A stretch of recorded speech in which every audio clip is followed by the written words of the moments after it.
Mes amis, nous sommes dans une mine. Nous sommes dans la mine des 7 nains. En effet, les 7 nains sont des mineurs qui sont là pour extraire des métaux des sept montagnes.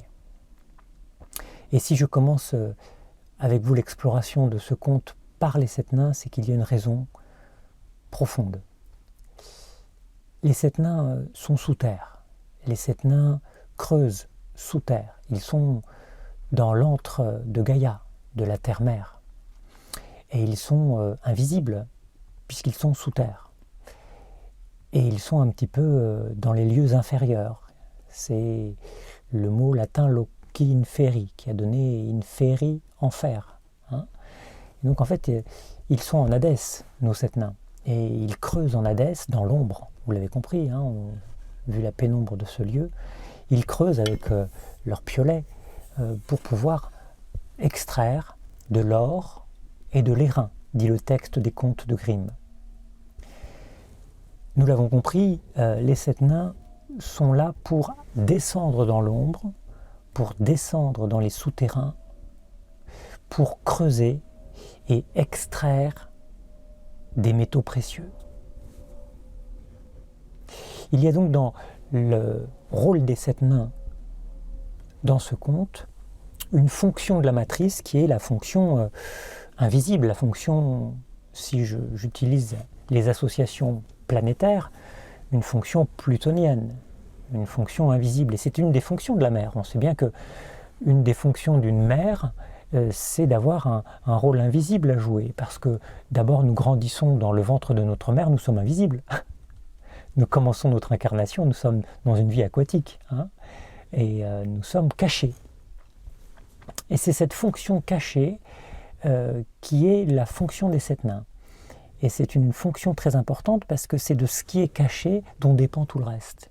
Et pour pouvoir aller chercher ce qui est précieux, il faut descendre sous terre, parce que l'or et l'airain s'y trouvent. Alors l'or, on l'a compris, l'or c'est un symbole solaire, c'est un métal précieux qui est solaire, qui est associé au roi, qui est associé au soleil. Et donc le conte nous fait bien comprendre que pour pouvoir trouver le soleil, la lumière, il faut descendre dans l'ombre. Parce que c'est dans l'ombre qu'il faut aller chercher ce qui est caché. Ensuite, l'airain, l'airain, ça nous renvoie bien sûr au bronze. Le bronze étant un mélange de cuivre et d'étain. Et s'ils extraient donc du cuivre pour faire du bronze, c'est que le bronze nous renvoie non pas au soleil cette fois, mais nous le savons avec Vénus, nous renvoie à Vénus, puisque les miroirs étaient en bronze. Et la planète Vénus avait une couleur cuivrée, comme le bronze, dans l'Antiquité. Donc, les 7 nains sont là pour extraire du soleil et de l'harmonie, Vénus. Et c'est ça qu'ils ont besoin de mettre à la lumière. Dans une mine, on est silencieux aussi, car pour pouvoir extraire ces métaux, il faut creuser, il faut être patient, il faut être persévérant. On ne trouve pas le bon filon tout de suite. Et puis, les 7 nains acceptent d'avoir cette vie cachée, cette vie obscure, pour pouvoir faire de l'or. Donc il y a quelque chose de très fort dans le personnage, l'entité collective des 7 nains. Alors maintenant, pour finir, pourquoi 7 nains et pas 8, 9, 10, 15 On sait depuis le Petit Poucet que le chiffre 7 est important dans les contes. Et entre nous soit dit, dans le conte de Blanche-Neige, on a 7 montagnes. On a 7 nains qui ont chacun une assiette. Donc il y a 7 assiettes, 7 lits. On sait aussi, en nombre caché, que le fameux petit miroir, suis-je la plus belle de tout le pays, cette occurrence, ce refrain arrive 7 fois dans le conte. Donc il y a plusieurs apparitions du chiffre 7. Il y a 7 personnages dans le conte. Il y a le roi, la reine qui va mourir lorsqu'elle met en couche. il y a la reine marâtre, seconde noce, il y a le chasseur, il y a Blanche-Neige, bien sûr, l'entité collective des 7 nains, on va dire que ça compte pour 1, c'est un singulier collectif, et puis il y a le prince à la fin, il y en a bien 7. Donc le chiffre apparaît plusieurs fois, et nous le savons, le 7 rythme l'espace-temps terrestre, puisqu'il y a 7 jours dans le cycle des lunaisons, pour arriver à chaque fois au premier quartier, 7 pleine lune, 7 dernier quartier, 7 nouvelle lune. Il y a aussi 7 dans la constellation d'Orion, il y a 7 étoiles, vues depuis la Terre bien sûr. Il y a aussi 7 étoiles dans les Pléiades. Il y a bien sûr Saturne qui est marqué par un cycle de 7 aussi. Donc la semaine est de 7 jours parce qu'il y a 7 planètes, bien sûr, 2 luminaires et 5 planètes. Donc on se rend compte que le 7 c'est important, et s'il y a 7 nains, c'est peut-être parce que c'est aussi une association avec les 7 planètes, puisqu'on a bien vu que le 7e nain, dans le conte, c'est celui qui va céder son lit à Blanche-Neige, et qui va donc dormir 1 heure dans chacun des autres lits de ses frères à chaque fois, pour faire la nuit. Et donc ça fait que c'est un petit peu le nain convertible, c'est un petit peu le nain mercurien, si vous voulez.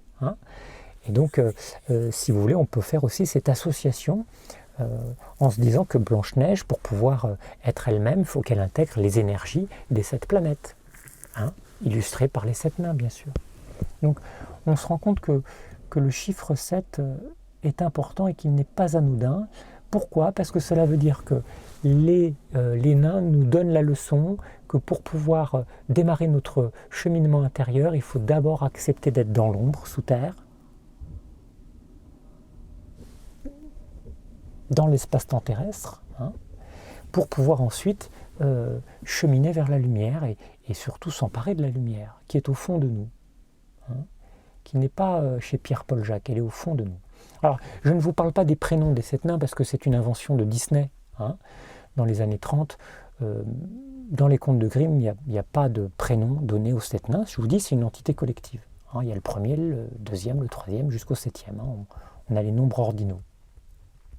Voilà ce qu'on peut dire ensemble sur cet épisode des 7 nains et sur l'importance de ces personnages qui sont d'ailleurs des nains. On n'en a pas parlé, mais ce ne sont pas des géants, ce sont des nains. Et effectivement, les nains sont des personnages très spirituels, très riches, comme les nains dans Tolkien, dans Le Seigneur des Anneaux. Et les nains sont petits parce qu'effectivement, quand on arrive dans l'ombre, eh bien, c'est ce qui est apparemment le plus anodin, ce à quoi on ne prête pas attention, qui va se révéler le plus important. C'est ces nains qui sont barbus, qui sont petits, qui ne sont pas super jolis, c'est eux qui vont nous ramener l'or et les reins, qui vont nous ramener le principe solaire et le principe vénusien, l'art avec Vénus de se relier aux autres. C'est ça qui va être très important, et c'est pour ça qu'ils sont nains. C'est les nains qui creusent dans la mine, et il faut prendre garde dans nos vies aux choses les plus anodines, les moins importantes, qui attirent le moins l'œil et qui vont se révéler être les plus importantes après. Regardez le Petit Poucet, c'est le plus petit des 7 frères. Dans le conte du Petit Poucet, eh bien c'est par lui que va arriver le salut. Donc il faut dans nos vies prendre garde même à ce qui semble le plus terne, le moins visible, le moins tape à l'œil, qui va se révéler souvent dans nos synchronicités, une coïncidence, un petit événement, un petit détail qui va changer toute notre vie. C'est ça la grande leçon des 7 nains. La grande leçon des 7 nains.